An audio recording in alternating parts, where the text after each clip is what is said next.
thought, well, let's give it a go. I've avoided the panic. I saw the queues building up last Friday night and Saturday morning. I haven't done anything about it, but this morning I went out. I thought, I've got to get some diesel because the car is running a bit low. I've probably got about 80 or 90 miles left and that's it. So off I go, and I visited 7 petrol stations and there was no unleaded, no diesel in any of the 7. I even, for my trouble early this morning, managed to get shunted by a van at a roundabout. So not exactly a great start to the day. And I'm thinking, well, I know friends in London have managed to get fuel, but I'm clearly going to have to hang on, and maybe weekend plans are going to have to change. But one of the things I get every day, I get emails come in every day from viewers of this programme and from elsewhere. And one of them this morning really intrigued me. It was about something called HVO. Yes, I know you've never heard of it either, and frankly, I haven't. But the email came to me from Alan Marcon, who works for Green and Reliable Heating. It's his own heating company, and he may have found at least a partial solution. So Alan is the business owner. He explained in the email that he's been switching to biofuels for the last few months, which are much, much greener, though I think perhaps a little more expensive. Alan, welcome to GB News. Good evening. How are you doing tonight?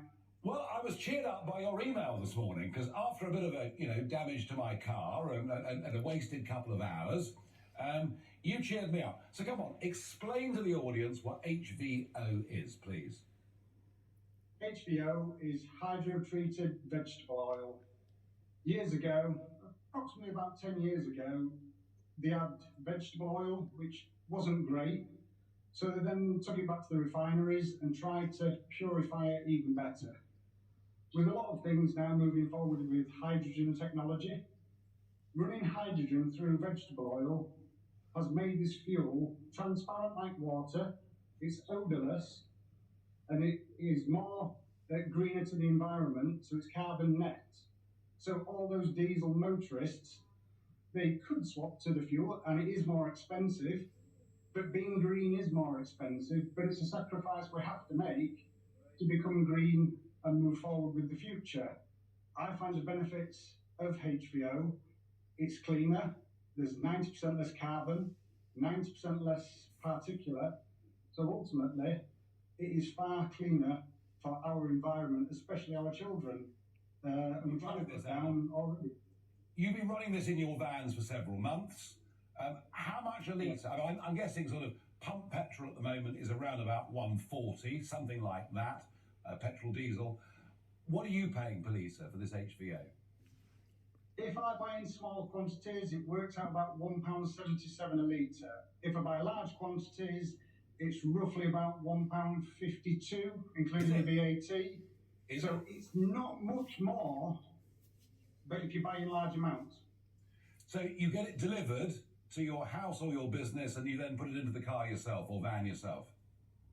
Exactly that. It's as simple as that. Right, and so where do I go? Because I'm frankly, I'm not having another morning like that, and I've got a reasonable sized garage, which would be safe storage. Where do I go to get HVO? There's a few companies. We go through the oil depot. There's Crown Oil. There's New Era Fuels. There's quite a few that distribute this on the normal pallet trucks. Yeah. And you can get them within 1 or 2 days. So there is no shortage of fuel, especially green fuel. So could these companies provide this in volume, in your opinion? They can deliver 36,000 litres, which is the same lorry that would feed a petrol station. So, yeah. Alan, thank you for your email. You brightened up my morning. You've certainly brightened up my evening. I'm going to put an order in because I cannot believe this fuel crisis is going away anywhere soon. Thanks for getting in touch, and it's a great story. Thank you for joining us.